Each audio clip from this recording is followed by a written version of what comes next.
So the big story in the NFL over the last few days is about the trade destination that Brandon Aiyuk will eventually end up at. And the difficulty is that no team out there seems to have the money Aiyuk wants and the assets the 49ers want. So Aiyuk both wants to be paid and he wants to go to a contender. You can see the fucking issue with that. But teams that aren't contenders, the shit teams that have tons of cap space and draft capital to give up, aren't places Ayuk wants to go. Likewise, the teams that can acquire him, the places he'd like to go, aren't teams that can afford to pay the 49ers. So we essentially have this ridiculous circle jerk just going back and forth. Something else I think Ayuk is very conscious of. He hasn't spent any time outside of that fucking Kyle Shanahan devil magic offense, where no matter what happens, they seem to gain 6 to 8 yards on every single fucking play. He knows for both this contract and a future contract, he wants to go somewhere that's going to make him look good. He can be a focal point, catching those game winning touchdowns, getting the yardage, getting the fucking selfies at the end of a game with the fans, being the hero. So that's why I think Ayuk is negotiating and playing hardball here. I've seen him linked to the Browns and the Steelers. He straight up said, fuck the Patriots. I'm not going up there. It's too fucking cold. What I think is going to end up happening, he's going to sit down and think, listen, I'm going to take the 49ers offer, walk after that contract, and try to cash out after winning a ring. I think Ayuk blinks because the 49ers are also playing hardball here. He's trying to pull the Debo move, right? Debo pulled a similar negotiation tactic, and the 49ers said, nope, not working twice. So I'm very curious to see how that plays out for training camp. Hopefully, by the time you do your fantasy draft, you know where Ayuk is going to go. And yeah, big storyline to end the summer. And football is back very soon, boys. All right, just hang in there.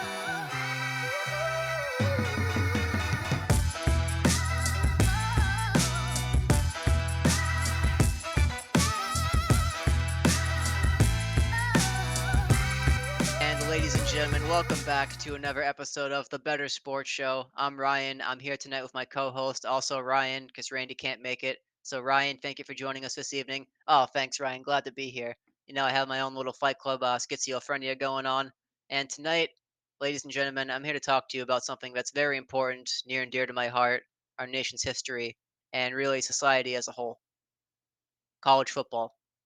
Specifically, how to make money betting on college football.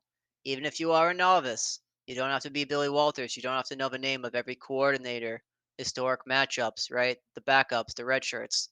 There are certain trends you can follow when betting the college game, and you can hit roughly 58% or more to be profitable.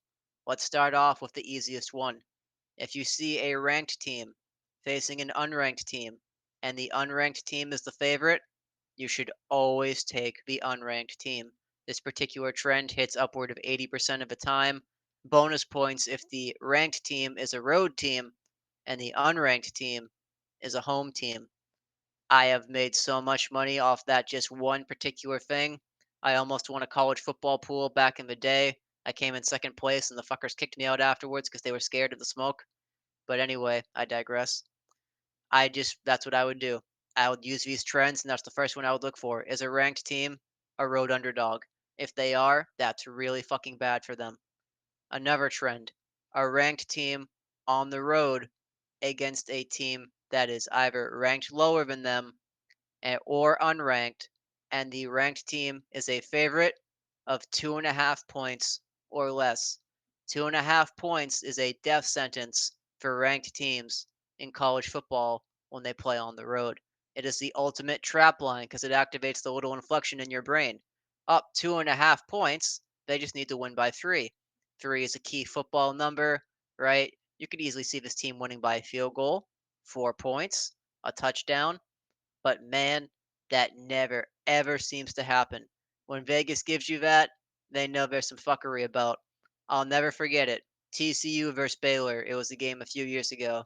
I remember Baylor was the higher ranked team, and they were 1.5 point favorites. And I was like, no way. They may win this game. They're easily going to cover. You know what happened? They did end up winning. They didn't get upset, but TCU covered the spread. They only lost by a point. So Vegas knows football better than they know other sports. College football and football built Las Vegas, whereas in a sport like hockey, MMA, You may be able to get one over on the odds makers. Never football. In football, the market is king, the spread is king, and experience is king. Another one you want to look at, a team that is outside the top 25. They beat a team in the top 25, specifically the top 15.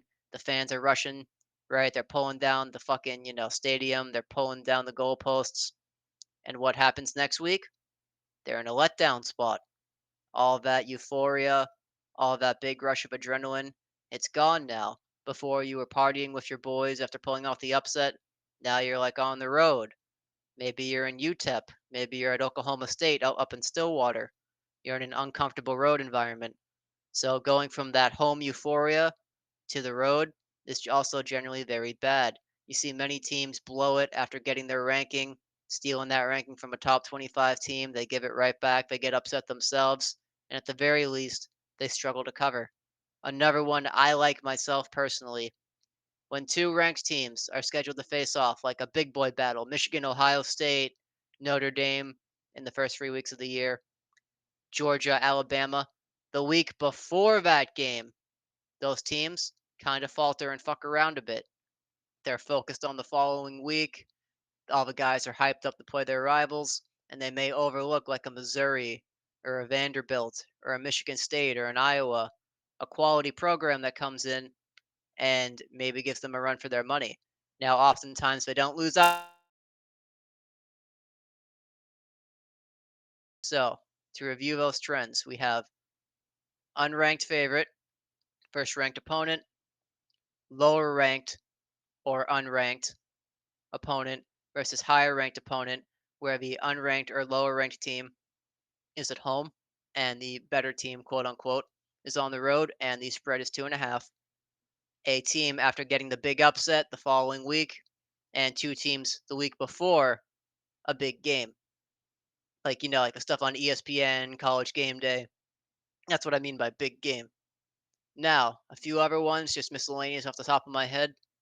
Many Power Five teams will stack their schedule to begin the year, and they'll make themselves look very good, right? So they be putting up like 55 points, 60 points on a team that's, this is going to sound kind of fucked up, but bear with me. They're paid to lose. I'm not joking. They're paid to lose. The big team, the Division One school, will pay that other team's athletics program to schedule the game because the other team knows damn well it's a mismatch. So they'll come in, all their guys will look good. They'll win by like 50, and they'll start rolling. So when you win those first two games by that wide of a margin, the over under for the total is going to get inflated. Charles, am I still here? Okay, I just lost my screen. All right, to continue on. Oh shit.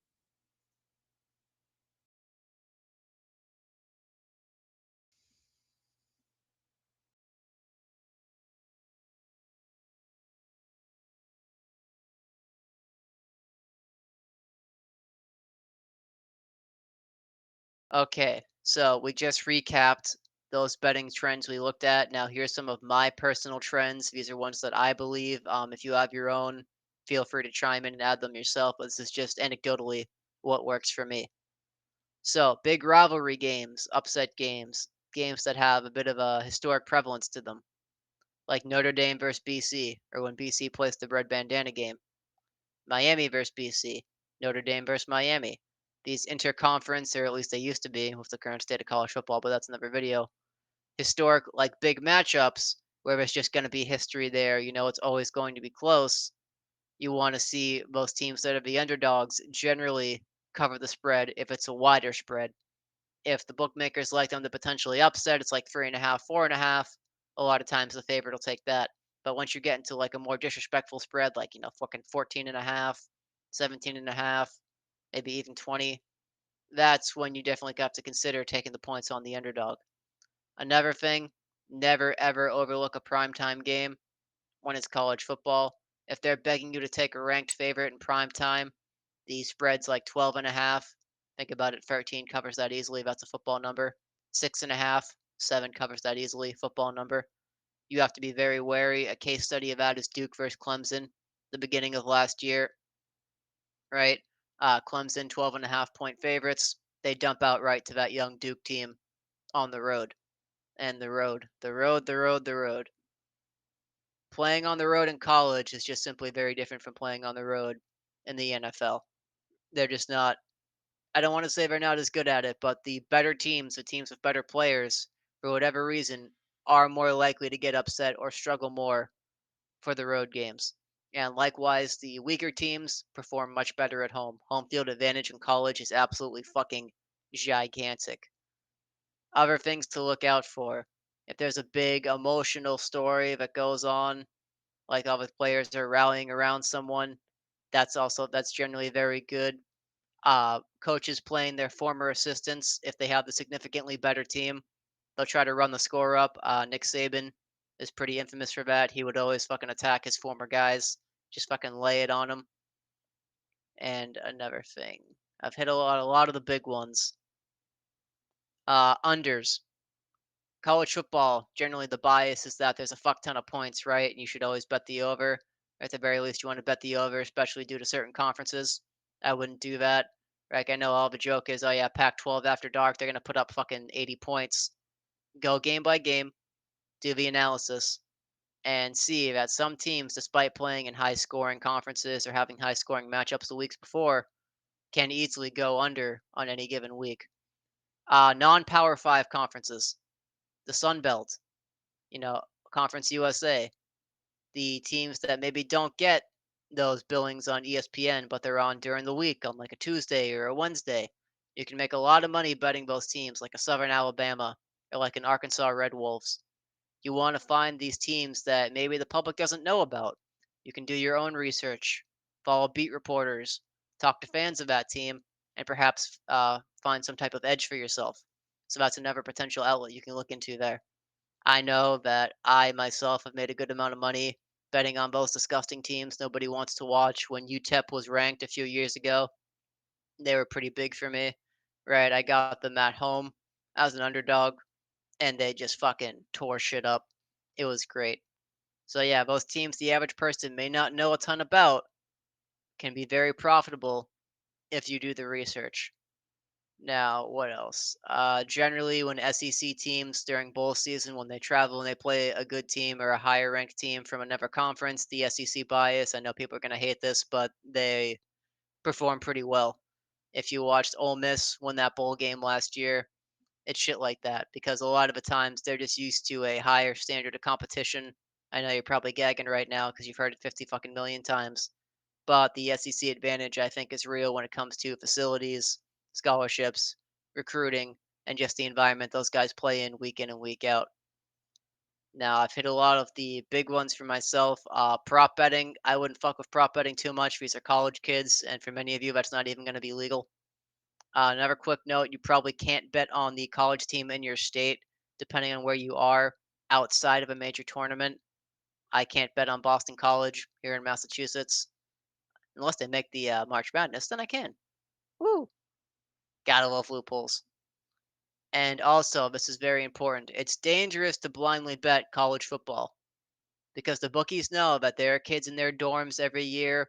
The average guy on a Saturday who doesn't know a ton about these teams because they're just so fucking many. They lay traps. College football has so many traps. It can be as dangerous to bet on college football without educating yourself as it is to be on the road at the same time as a player from Georgia. You just don't want to find yourself in that situation. It's like being in that Florida locker room back when Urban Meyer was their coach. You just don't want to be fucking around with circumstances like that. So do the research, be cool, calm, and collected, and don't fall for the media hype job. You remember Colorado last year? That was a bit of an anomaly, but like the overall case study, is actually very real. The media likes to play their favorites. People generally point at Notre Dame as one that gets a higher than maybe needed preseason ranking and media attention. And likewise, they generally don't like the smaller market teams. If you remember when Boise State was an elite team in the early 2010s, and just nobody in the talking heads wanted to really give them their flowers because they were bad for business, so to speak. Stanford had that run where nobody wanted to acknowledge them. TCU comes up, and when they're good, they don't get as much of attention as, like, say, a Texas when Texas is good. Texas is back. So, yeah, these are just my trends that I added on there. The first half of the video, that stuff's like legit. You just can't fade that over the long term. You just can't. I didn't make up these rules. These have been implemented by people who have more money than me and made a lot of money betting. And this is just how it happens. Ultimately, good luck. Betting should be fun. Don't do anything fucking stupid. And remember, while the average age of a college football team is probably bigger than you expect, they have tons of guys on there about 24, 25. It's not all 18-year-olds. There are a good amount of 18, 19, 21-year-olds, and they're not as polished as their NFL counterparts. So just keep that in mind whenever you're betting on these games. All right, boys, that wraps it up for me. I hope you enjoyed this episode. We went deep, deep on college football here, and we're going to have some more college football content coming your way as the season progresses on. So, like, comment, subscribe, do all that stupid shit that all these influencers like me ask you to do. Thank you. We'll see you next week. You got me feeling lucky. I'm putting everything on black.